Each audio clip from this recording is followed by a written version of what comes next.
Dear friends, welcome back to my channel please classes. Dear friends, आपका अपना channel please classes में स्वागत है। आज के वीडियो लेक्चर में मैं आपके लिए बहुत ही शानदार टॉपिक लेकर आया हूं, पैसिव वॉइस। डियर फ्रेंड्स, आप देख रहे हैं स्क्रीन पर आपके सामने है पैसिव वॉइस, और ये नहीं सीखेंगे कि एक्टिव वॉइस को पैसिव वॉइस में कैसे चेंज करना है, क्योंकि आप सीख रहे हैं स्पोकन इंग्लिश को बोलना। तो इंग्लिश में बोलने में ये सीखना है आपको कि कैसे हम किसी सेंटेंस को पहचानेंगे कि ये वॉइस में है, और यदि वो वॉइस में है तो उसको हम हिंदी से इंग्लिश में ट्रांसलेट कैसे करेंगे। ठीक है, तो dear friends, 45 days spoken English course का ये डे 28 है, और इस डे 28 के वीडियो लेक्चर में आप सीखेंगे वॉइस, पैसिव वॉइस।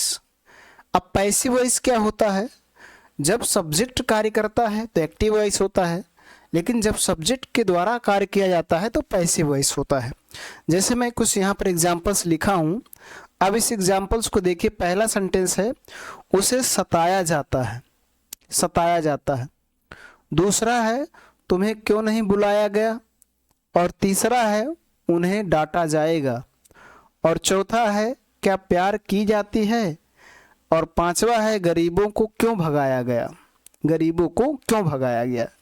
तो इन सेंटेंसों में देख रहे हैं, ऐसे सेंटेंस को अगर आपको ट्रांसलेट करना हो तो इसे आप टेंस के आधार पर ट्रांसलेट नहीं कर पाएंगे, और यदि कर भी ले जा रहे हैं तो बिल्कुल गलत होगा।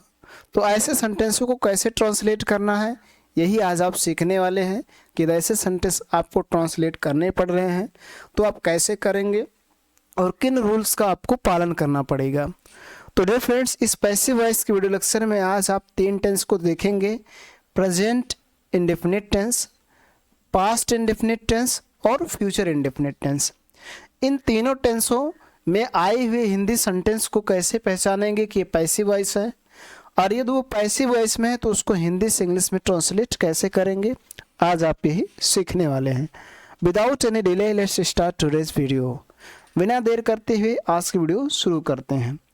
डियर फ्रेंड्स, देखेंगे आपके सामने स्क्रीन पर फर्स्ट स्लाइड्स है, जिसमें मैं 3 आपको दिखा रहा हूं। एक है प्रेजेंट इंडेफिनिट टेंस, दूसरा है पास्ट इंडेफिनिट टेंस, और तीसरा है future indefinite tense. Present indefinite tense के पैसिव वॉइस में इज, एम, आर का यूज होगा। आपको पता होगा इज का use he, she, it, name और सिंगुलर सब्जेक्ट के साथ करते हैं। एम का प्रयोग हमेशा आई के साथ किया जाता है, और आर का प्रयोग वी, यू, दे और प्लूरल सब्जेक्ट के साथ करते हैं। यहीं पर अगर देखा जाए तो पास्ट इंडेफिनिट टेंस में वाज वर का यूज होगा। वाज का use I, he, she, it, name और सिंगुलर सब्जेक्ट के साथ किया जाएगा, और वर का यूज वी, यू, दे और प्लूरल सब्जेक्ट के साथ किया जाएगा। फिर अगर फ्यूचर टेंस की बात की जाए तो फ्यूचर टेंस में विल बी का यूज होगा, विल बी का यूज, और विल बी का यूज ऑल सब्जेक्ट के साथ होगा, चाहे वो सिंगुलर हो या प्लूरल हो। अब डियर फ्रेंड्स, बात ये होती है कि हम किसी सेंटेंस को देखकर कैसे पहचानेंगे कि ये हमारा प्रेजेंट इंडेफिनिट टेंस है, ये हमारा पास्ट इंडेफिनिट टेंस है, ये हमारा फ्यूचर इंडेफिनिट टेंस है।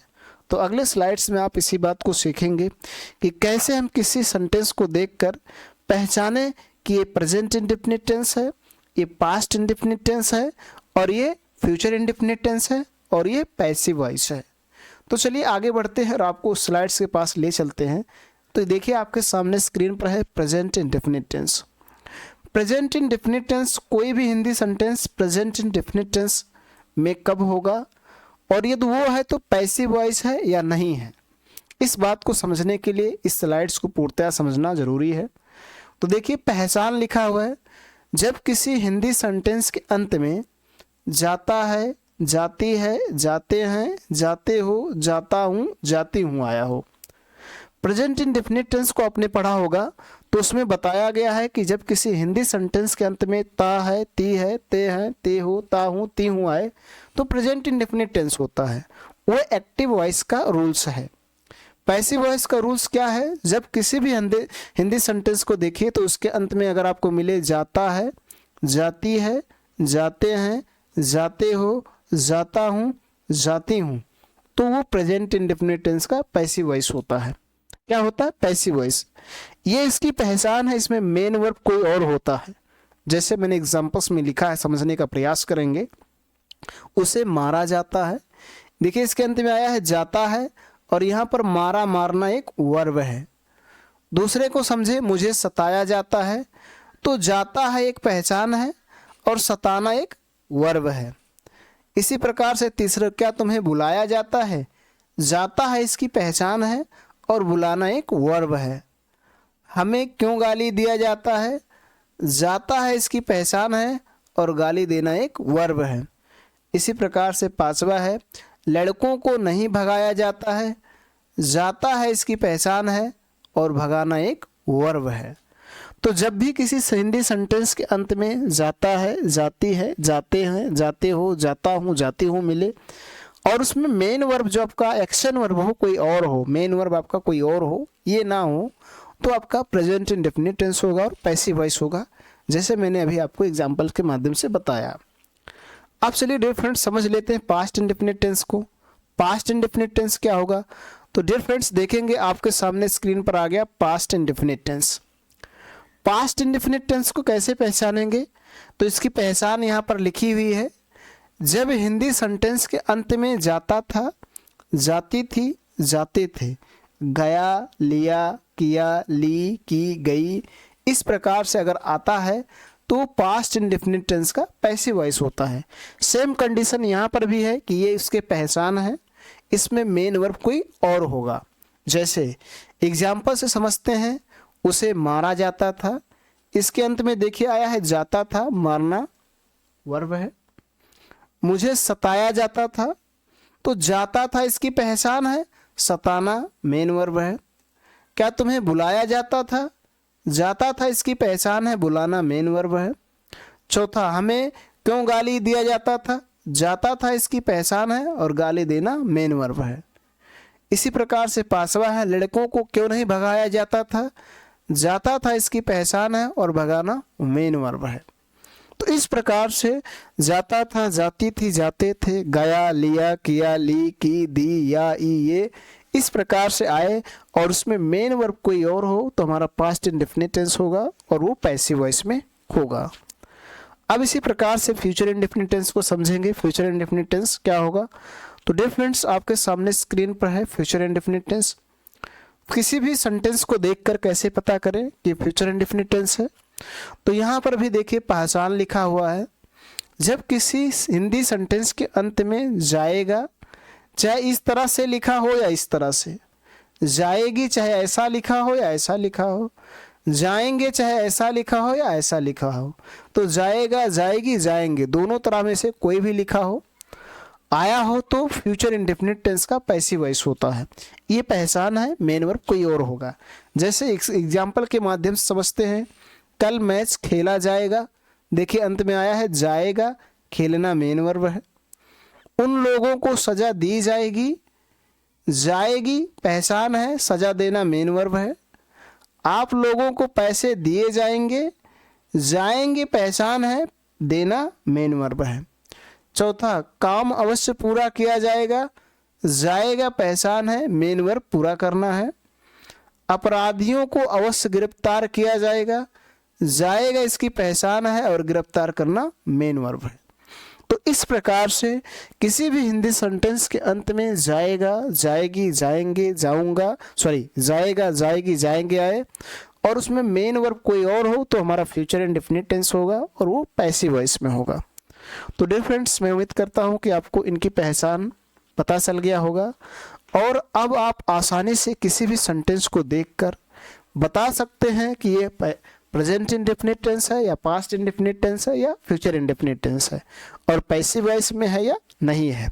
चलिए मैं एक बार पुनः आपको दिखाने का प्रयास करता हूँ। ये देखिए आपकी स्क्रीन पर है पास्ट इंडेफिनिट टेंस, ये है प्रेजेंट इंडेफिनिट टेंस और ये प्रेजेंट, पास्ट, फ्यूचर के सभी रूल्स हैं जिसमें बताया गया है कि प्रेजेंट टेंस में इज एम आर का यूज होगा, पास्ट टेंस में वाज वर का यूज होगा, फ्यूचर में विल बी का यूज होगा। और फिर मैंने आपको शुरू में दिखाया कि आज आप पढ़ेंगे पैसिव वॉइस और ये 45 डेज स्पोकन इंग्लिश कोर्स का डे 28 है, 28वां दिन है, जिसमें आप present indefinite tense, past indefinite tense, future indefinite tense को सीखेंगे। तो डियर फ्रेंड्स मैं उम्मीद करता हूँ इतनी बात आपको समझ में आ गया होगा। अब डियर फ्रेंड्स एक एक सेंटेंस को समझेंगे, सिंपल सेंटेंस को कैसे ट्रांसलेट करना है, नेगेटिव सेंटेंस को कैसे ट्रांसलेट करना है, इंट्रोगेटिव सेंटेंस को कैसे ट्रांसलेट करना है, और इस इंट्रोगेटिव नेगेटिव सेंटेंस को कैसे ट्रांसलेट करना है। इन तीनों टेंसों के मिक्सर सेंटेंस को प्रैक्टिस करेंगे, रूल्स का पालन करते हुए ट्रांसलेट करेंगे, ताकि आप आसानी से ऐसे सेंटेंसों का ट्रांसलेट कर सकें। तो सबसे पहले सीखते हैं सिंपल सेंटेंस। सिंपल सेंटेंस के बारे में आपको पता होगा, जो भी सेंटेंस हम बोलते हैं वो सभी सिंपल होते हैं। तो जब सिंपल सेंटेंस का ट्रांसलेट करेंगे तो इस रूल्स का पालन करेंगे। ये रूल्स क्या है? सबसे पहले ऑब्जेक्ट लिखेंगे। पैसिव वॉइस में ऑब्जेक्ट लिखी जाती है जो सब्जेक्ट का कार्य करती है। तो सबसे पहले ऑब्जेक्ट लिखेंगे, उसके बाद एचवी लिखा है, HV for helping verb. Helping verb आपका जो एचवी है वो आपका इज भी हो सकता है, एम भी हो सकता है, आर भी हो सकता है, वाज भी हो सकता है, वर भी हो सकता है, और विल भी हो सकता है। इसलिए यहाँ पर एचवी लिखा है। टेंस को पहचानेंगे कौन सा टेंस है, उसके बाद उसके हेल्पिंग वर्ब का यूज करेंगे, उसके बाद V3 वर्ब के थर्ड फॉर्म का यूज करेंगे, फिर जो बच जाएगा उसको लिख देंगे। चलिए सेंटेंस के माध्यम से समझने का प्रयास करते हैं। पहला है, उन लोगों को सजा दी जाएगी। तो समझने का प्रयास करें तो इसके अंत में है जाएगी, जाएगा, जाएगी, जाएंगे अगर आए तो फ्यूचर इंडेफिनिट टेंस होता है। तो सबसे पहले ऑब्जेक्ट लिखे उन लोगों, तो उन लोगों की इंग्लिश होता है दे, और फ्यूचर इंडेफिनिट टेंस का हेल्पिंग वर्ब होता है विल बी। तो यहाँ यूज करेंगे विल बी। जैसे कि मैंने शुरू में आपको बताया था कि विल बी का यूज सभी के साथ होगा, चाहे वो सिंगुलर हो या प्लूरल हो, दे विल बी। और सजा देना, सजा देने का इंग्लिश होता है पनिश, उसके थर्ड फॉर्म का यूज करेंगे तो हो जाएगा पनिश्ड, फिर full stop, they will be punished. अगले सेंटेंस को देखिए तो अगला सेंटेंस है, मुझे सताया जाता है। तो मुझे सताया जाता है, जाता है, जाती है, जाते हैं, जाते हो, जाता हूँ, जाती हूँ है, तो आपका प्रेजेंट इंडेफिनिट टेंस होता है। सबसे पहले ऑब्जेक्ट लिखिए मुझे, मुझे की इंग्लिश आए। प्रेजेंट इंडेफिनिट टेंस में इसका यूज होगा इज, एम, आर का यूज होगा। तो आई के साथ लगता है एम, और उसके बाद सताना, सताना का इंग्लिश होता है टीज, तो उसके थर्ड फॉर्म का यूज करेंगे टीज, या इसके स्थान पर आप वैक्स्ड का भी यूज कर सकते हैं, कोई दिक्कत नहीं है। उसके बाद फुल स्टॉप, क्योंकि अदर वर्ड्स नहीं है। इसी प्रकार को तीसरे से समझे, उसे बुलाया गया, गया, गई, गए, जाता था, जाती थी, जाते थे, लिया, किया, दिया। इस प्रकार से आए तो पास्ट इंडेफिनिट टेंस होगा। सबसे पहले सब ऑब्जेक्ट उसे, उसे की इंग्लिश ही, और पास्ट इंडेफिनिट टेंस का हेल्पिंग वर्ब होता है, ये पास्ट है, इसका हेल्पिंग वर्ब होता है वाज वर्ब, मैंने बताया था ही के साथ लगेगा वाज। उसके बाद V3 बुलाना, बुलाना का इंग्लिश होता है कॉल, थर्ड फॉर्म का यूज करेंगे कॉल, फिर फुल स्टॉप। चौथा सेंटेंस देखिए, लड़कों को मारा जाता है।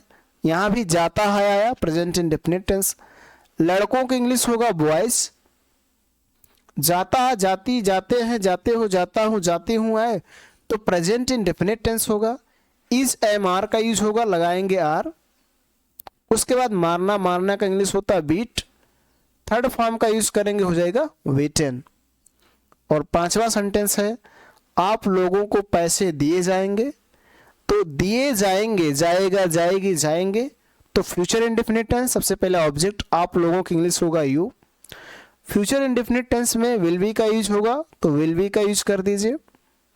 उसके बाद देना, देना का इंग्लिश होता है गिफ्ट, थर्ड फॉर्म का यूज करेंगे गिवन। क्या दिया जाएगा? पैसे, पैसे का इंग्लिश होता है मनी, फिर फुल स्टॉप। आप लोगों को पैसे दिए जाएंगे, ठीक है, you will be given money. छठवें सेंटेंस को समझिए, काम पूरा किया गया, गया, गई, गए, आए, तो आपका पास्ट इंडेफिनिट टेंस होगा। सबसे पहले ऑब्जेक्ट काम, काम की इंग्लिश होता है वर्क, तो लिख देंगे the work. Past indefinite tense में वाज वर्क का यूज होता है, तो वाज लगेगा कि सिंगुलर है, और पूरा करने का इंग्लिश होता है कंप्लीट, थर्ड फॉर्म का यूज करेंगे हो जाएगा कंप्लीटेड, फिर full stop. The work was completed, तो इस तरह से आपको सिंपल सेंटेंस का ट्रांसलेट करना है, चाहे वो प्रेजेंट इंडेफिनिट टेंस हो या पास्ट इंडेफिनिट टेंस हो या फ्यूचर इंडेफिनिट टेंस हो। अब इसी तरह से सीखते हैं नेगेटिव सेंटेंस। तो डियर फ्रेंड्स, आपके सामने स्क्रीन पर है नेगेटिव सेंटेंस। नेगेटिव सेंटेंस क्या होता है? जब उसमें नहीं शब्द हो। जैसे यहाँ पर देखिए एग्जाम्पल्स में लिखा गया है, तुम्हें नहीं पढ़ाया जाता है, नहीं शब्द है। लड़कियों को खेलने नहीं दिया जाता है, नहीं शब्द है। उसे कंप्यूटर सिखाया जाता था, नहीं सिखाया जाता था, नहीं शब्द है। मुझे प्रतिदिन इंग्लिश नहीं पढ़ाया जाता था, नहीं शब्द है। उसे जाने नहीं दिया जाएगा, नहीं शब्द है। पेड़ नहीं काटा जाएगा, नहीं शब्द है। तो सभी सेंटेंसों में नहीं शब्द है, और जब सेंटेंस में नहीं शब्द हो तो हमारा नेगेटिव सेंटेंस होता है। रूल्स को समझना होगा, सेम वही है। सबसे पहले ऑब्जेक्ट का यूज करना है, फिर S B for helping verb, जैसे कि मैंने सिंपल में बताया कि हेल्पिंग वर्ब क्या है, इज है, एम है और आर है। इनका यूज होगा प्रेजेंट में, जब प्रेजेंट होगा, और उसके बाद वाज और वर। वाज और वर का यूज होगा जब आपका पास्ट टेंस होगा। क्या होगा? पास्ट में। और विल बी का यूज होगा फ्यूचर टेंस में, तो यहाँ होगा विल बी, इसका यूज होगा फ्यूचर में। ठीक है, तो इस तरह से आपको यूज करना है, समझना है। ठीक, तो चलिए पहले सेंटेंस को समझते हैं, फिर नॉट या नेवर। नहीं होगा तो नॉट, कभी नहीं होगा तो नेवर का यूज करेंगे, फिर वी थ्री, फिर अदर वर्ड्स जो भी होगा लिख देंगे। तुम्हें नहीं पढ़ाया जाता है, जाता है, जाती है, जाते हो, जाता हूँ, प्रेजेंट इंडेफिनिट टेंस। सबसे पहले तुम्हें की इंग्लिश यू। इस एम आर का यूज करना है, यू के साथ लगेगा आर। नहीं है तो नॉट का यूज कीजिए। पढ़ाना, पढ़ाना का इंग्लिश होता है टीच। थर्ड फॉर्म का यूज करेंगे टॉट, फिर question mark, sorry full stop. Negative sentence है, फुल स्टॉप का यूज करेंगे। इसी प्रकार से दूसरा है लड़कियों को खेलने नहीं दिया जाता है। यहाँ भी जाता है, जाती है, जाते हैं, जाते हो, जाता हुआ है, प्रेजेंट इंडेफिनिट टेंस। लड़कियों की इंग्लिश होगा गर्ल्स। उसके साथ लगेगा इज एम आर, तो आर लगेगा, फिर नॉट लगेगा, और फिर दिया जाता है तो देना का इंग्लिश, करने देना की बात हो तो लेट, लेट का थर्ड फॉर्म भी let. Girls are not let. और खेलना, खेलना का इंग्लिश होता है प्ले। उसके बाद फुल स्टॉप। उसे कंप्यूटर नहीं सिखाया जाता था, जाता था, जाती थी, जाते थे, गया, गई, गए, किया, लिया, दिया, किया, इस प्रकार से आए तो पास्ट इंडेफिनिट टेंस होगा। उसे की इंग्लिश होगा ही। इसमें यूज होगा वाज या वर, तो यहाँ लगेगा वाज। फिर लगाएंगे नॉट, फिर लगाएंगे सिखाना। सिखाना का English taught, sorry teach. Third form का यूज करेंगे तो हो जाएगा टॉट। और कंप्यूटर, तो कंप्यूटर की कंप्यूटर ही होगा। उसके बाद फुल स्टॉप। इसी प्रकार से चौथा है मुझे प्रतिदिन इंग्लिश नहीं पढ़ाया जाता था, तो मुझे की इंग्लिश होगा आए। जाता था आए तो पास्ट इंडेफिनिट टेंस। वाज का यूज होगा। उसके बाद नहीं है तो नॉट। फिर पढ़ाना, पढ़ाना का इंग्लिश टीच, थर्ड फॉर्म का यूज करेंगे टॉट। और इंग्लिश का इंग्लिश होगा, और प्रतिदिन की इंग्लिश यहाँ पर यूज कर देंगे एवरी डे, एवरी डे, फिर फुल स्टॉप। इसी प्रकार से उसे नहीं जाने दिया जाएगा, जाएगा, जाएगी, जाएंगे आए तो फ्यूचर इंडेफिनिट टेंस होता है। सबसे पहले उसे की इंग्लिश ही। उसके बाद इसमें विल बी का यूज होगा, लेकिन विल, फिर नॉट, फिर बी का यूज होगा। इस बात को आपको याद रखना है जब नेगेटिव सेंटेंस रहे तब। और दिया जाएगा, जाने देना की बात तो लेट, फिर गो, फिर फुल स्टॉप। इसी प्रकार से पेड़ नहीं काटा जाएगा, तो सबसे पहले पेड़ की इंग्लिश काटा जाएगा, फ्यूचर इंडेफिनिट टेंस, पेड़ की इंग्लिश द ट्री। उसके बाद विल, फिर नॉट, फिर वी, और फिर काटना, काटना का इंग्लिश होता कट, फिर फुल स्टॉप। तो इस तरह से आपको नेगेटिव सेंटेंस का ट्रांसलेट करना है। नॉट या नेवर, सबसे पहले ऑब्जेक्ट, फिर helping verb is, am, are, was, were, will be में से कोई एक, फिर नॉट या नेवर, नहीं हो तो नॉट, कभी नहीं हो तो नेवर, फिर वी थ्री वर्ब का थर्ड फॉर्म, फिर अदर वर्ड्स। इस तरह से आपको ट्रांसलेट करना है। अब डियर फ्रेंड्स, आपके सामने स्क्रीन पर है इंट्रोगेटिव सेंटेंस। जब हम किसी से कुछ पूछते हैं, कोई जानकारी, कोई सूचना प्राप्त करना चाहते हैं, तो हमारा इंट्रोगेटिव सेंटेंस होता है। इंट्रोगेटिव सेंटेंस में हम दो तरह से पूछते हैं, एक की शुरुआत क्या से करते हैं और एक की शुरुआत क्या से नहीं करते हैं। तो सबसे पहले आप सीखेंगे जब सेंटेंस की शुरुआत क्या से हो, जैसे क्या उन्हें गाली दिया जाता है, क्या आपको गाड़ी चलाना सिखाया जाता है, क्या उसे पीटा जाता था, क्या बच्चों को भगाया गया, क्या उन लोगों को डांटा जाएगा, क्या सुरेश को जिम्मेदारी दी जाएगी। तो इस प्रकार से देख रहे हैं सभी की शुरुआत क्या से है, और जब भी शुरुआत क्या से हो तो सबसे पहले हेल्पिंग वर्ब लिखी जाती है। हेल्पिंग वर्ब की बात फिर मैं एक बार से आपको बताना चाहूँगा। हेल्पिंग वर्ब मतलब इज, एम, आर। अगर प्रेजेंट है तो इज, एम, आर में से कोई एक लगाएंगे। पास्ट है तो वाज या वर इनमें से कोई एक लगाएंगे, और यदि फ्यूचर है तो विल, वी इनमें से किसी एक का यूज करेंगे। ठीक है, ये आपको ध्यान रखना है। तो सबसे पहले देखा जाए कौन सा टेंस है। क्या उन्हें गाली दिया जाता है, जाता है, जाती है, जाते हैं, जाते हो, जाता हूँ, जाती हूँ, तो आपका होगा प्रेजेंट टेंस। और जब प्रेजेंट टेंस होगा तो सबसे पहले इस, एम, आर का यूज करेंगे। लेकिन समझेंगे उन्हें, उन्हें की इंग्लिश होता है दे, और दे के साथ लगता है आर, तो लगा दीजिए आर। उसके बाद उन्हें, उन्हें की इंग्लिश दे, और फिर गाली देना, गाली देना का इंग्लिश होता है अब्यूज। हमेशा थर्ड फॉर्म का यूज होगा पैसिव वॉइस में, अब्यूज्ड अदर वर्ड है नहीं, क्वेश्चन मार्क। दूसरा, क्या आपको गाड़ी चलाना सिखाया जाता है, जाता है, जाती है, जाते हैं आए, प्रेजेंट टेंस। सबसे पहले इज, एम, आर आपको समझना होगा। आपको की इंग्लिश यू, यू के साथ लगता है आर, तो आर लगा देंगे। फिर आपको की इंग्लिश यू होगा। फिर सिखाया जाता है, गाड़ी चलाना सिखाया जाता है, तो सिखाना का इंग्लिश होता है टीच। थर्ड फॉर्म का यूज करेंगे, सॉरी यहाँ पर थर्ड फॉर्म का यूज करेंगे तो हो जाएगा टॉट, आर यू टॉट। गाड़ी चलाना तो लिखेंगे टू ड्राइव द कार, उसके बाद क्वेश्चन मार्क। इसी प्रकार से तीसरे को समझने का प्रयास कीजिए। क्या उसे पीटा जाता था, जाता था, जाती थी, जाते थे, गया, गई, गए, किया, लिया, दिया, की, ली। इस प्रकार से आए तो पास्ट इंडेफिनिट टेंस। जब भी पास्ट इंडेफिनिट टेंस होगा सबसे पहले वाज वर्ड का यूज करेंगे, तो यहाँ पर लगेगा वाज, क्योंकि उसे है, उसे की इंग्लिश होता है ही। उसके बाद पीटना, पीटना का इंग्लिश होता है वीट। थर्ड फॉर्म का यूज करेंगे वीट, फिर क्वेश्चन मार्क। चौथा है, क्या बच्चों को भगाया गया, गया यहाँ भी आया तो पास्ट इंडेफिनिट टेंस। सबसे पहले वाज या वर, तो वर का यूज करेंगे। क्यों? क्योंकि भगाया गया, बच्चों को, बच्चे कई हैं तो बच्चों की बात हो रही। उसके बाद चिल्ड्रेन, क्या, चिल्ड्रेन। उसके बाद भगाना, तो भगाना के लिए यहाँ पर देखिए बच्चों को भगाया गया, तो यहाँ पर मेक का यूज करेंगे, उसके थर्ड फॉर्म का यूज करेंगे मेड। और उसके बाद रन का थर्ड फॉर्म रन ही होता है, फिर क्वेश्चन मार्क। क्या उन लोगों को डांटा जाएगा, डांटा जाएगा, जाएगा, जाएगी, जाएंगे, आए, तो आपका फ्यूचर टेंस होता है।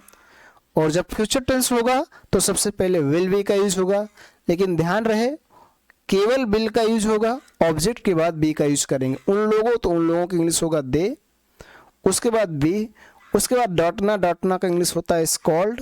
थर्ड फॉर्म का यूज करेंगे स्कॉल्डेड, फिर क्वेश्चन मार्क। अगला है, क्या सुरेश को जिम्मेदारी दी जाएगी, तो सबसे पहले विल का यूज करेंगे, उसके बाद सुरेश, और उसके बाद बी का यूज करना है। फिर देना का इंग्लिश होता है गिव, और थर्ड फॉर्म का यूज करेंगे गिवन। और जिम्मेदारी, जिम्मेदारी की इंग्लिश होता है रिस्पॉन्सिबिलिटी, रिस्पॉन्सिबिलिटी, और फिर उसके बाद क्वेश्चन मार्क। तो इस तरह से आपको ट्रांसलेट करना है। तो डियर फ्रेंड्स, मैं उम्मीद करता हूँ आपको समझ में आ गया होगा और आप ट्रांसलेट भी आसानी से कर ले जाएंगे। अब इंट्रोगेटिव सेंटेंस के सेकेंड टाइप्स को समझते हैं, कैसे हमें इंट्रोगेटिव सेंटेंस को ट्रांसलेट करना है। दूसरा टाइप्स, जब सेंटेंस की शुरुआत क्या से ना हो। तो डियर फ्रेंड्स, आपके सामने देखेंगे स्क्रीन पर है इंट्रोगेटिव सेंटेंस का सेकेंड टाइप्स, और इन सभी सेंटेंसों की शुरुआत क्या से नहीं है। देखिए, पहला, क्या उसे नहीं आने दिया जाता है। दूसरा है, आपको कौन सा काम दिया जाता था, हमें क्या दिया गया, विद्यार्थियों को कैसे पढ़ाया जाता था, यह मकान कब बनाया जाएगा, सड़कें क्यों मरम्मत नहीं की जाएंगी। सभी में कुछ ना कुछ पूछा गया है, लेकिन इनकी शुरुआत क्या से नहीं है, इनकी शुरुआत क्या से नहीं है, फिर भी ये इंट्रोगेटिव सेंटेंस है क्योंकि इनमें कुछ पूछा जा रहा है। तो जब इस तरह के इंट्रोगेटिव सेंटेंस हो तो सबसे पहले क्वेश्चन वर्ड लिखते हैं। क्वेश्चन वर्ड मीन्स कहाँ, कब, कितना, कितने, कितने, कौन सा, किस किसका, किसकी किसके, इनकी अंग्रेजी सबसे पहले। तो सबसे पहले अगर देखा जाए तो क्यों की इंग्लिश होता वाई। उसके बाद हेल्पिंग वर्ब, फिर मैं एक बार जिक्र करता हूं हेल्पिंग वर्ब के बारे में। इज, एम, आर, ये प्रेजेंट का रूल है, मतलब ये प्रेजेंट टेंस में लगेगा। वाज, वर, ये पास्ट में यूज किया जाएगा, और विल बी, ये फ्यूचर टेंस में यूज किया जाएगा। तो उसे क्यों नहीं आने दिया जाता है, तो जाता है आए तो प्रेजेंट इंडेफिनिट टेंस। तो इज, एम, आर का यूज करेंगे तो यहां पर क्या यूज करेंगे, इज, क्योंकि उसे है और उसे की इंग्लिश होता है ही। और इसमें जब नहीं आए तो ऑब्जेक्ट के बाद not, why is he not, आने दिया जाता। यहाँ जब किसी काम को करने देने की बात होगी तो लेट का यूज करेंगे, और उसके बाद आना, आना का इंग्लिश होता है कम, फिर लगा देंगे question mark. Why is he not late come, उसे क्यों नहीं आने दिया जाता है।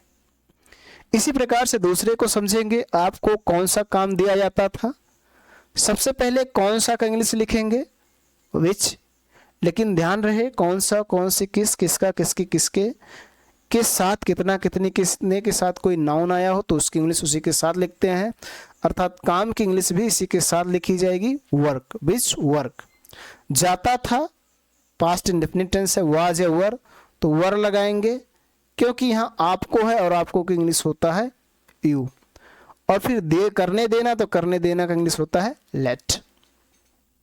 विच, सॉरी यहाँ पर काम कर, कौन सा काम दिया जाता था, दिया जाता था, करने देने की बात नहीं है, इसलिए यहाँ पर आप गिव का यूज करेंगे और गिव के थर्ड फॉर्म का यूज करेंगे गिवन, फिर क्वेश्चन मार्क। इसी प्रकार से अगले को समझते हैं। हमें क्या दिया गया, गया, गई, गए, जाता था, जाती थी, जाते थे, आए, तो पास्ट इंडेफिनिट टेंस। सबसे पहले क्या की इंग्लिश हो, व्हाट। जब भी पास्ट इंडेफिनिट टेंस होगा वाज या वर तो वर का यूज करेंगे, क्योंकि हमें है, हमें की इंग्लिश होती है वी, और वी के साथ लगाते हैं वर। फिर देना, देना का इंग्लिश होता है गिव, थर्ड फॉर्म का यूज करेंगे गिवन, फिर क्वेश्चन मार्क। इसी प्रकार से चौथा, विद्यार्थियों को कैसे पढ़ाया जाता था, तो सबसे पहले कैसे की इंग्लिश हाउ। उसके बाद जाता था, आए, तो पास्ट इंडेफिनिट टेंस, वर का यूज करेंगे। क्यों, क्योंकि यहाँ विद्यार्थियों एक की बात नहीं कई की बात हो रही है, प्लूरल है, तो वर का यूज होगा। उसके बाद स्टूडेंट्स, फिर पढ़ाना, पढ़ाना का इंग्लिश होता है टीच, थर्ड फॉर्म का यूज करेंगे तो हो जाएगा टॉट, फिर क्वेश्चन मार्क। इसी प्रकार से पांचवा है, यह मकान कब बनाया जाएगा, तो सबसे पहले कब की इंग्लिश व्हेन। उसके बाद जाएगा, जाएगी, जाएंगे, आए, तो future indefinite tense, will be का यूज होगा, लेकिन बिल का यूज होगा वी, ऑब्जेक्ट के बाद लगेगा यह मकान, तो यह मकान की इंग्लिश होगा दिस हाउस, और उसके बाद यहाँ पर होगा be, when will this house be. और बनाना, बनाना का इंग्लिश होता है मेक, थर्ड फॉर्म का यूज करेंगे तो मेड हो जाएगा, फिर क्वेश्चन मार्क। इसी प्रकार से छठवां है, सड़कें क्यों मरम्मत नहीं की जाएंगी। सबसे पहले क्यों की इंग्लिश वाई का यूज करेंगे। जाएगी, जाएंगे, जाएंगे, आए, future indefinite tense, will be का यूज होगा, विल होगा। फिर ऑब्जेक्ट सड़कें, तो लिख देंगे द रोड्स।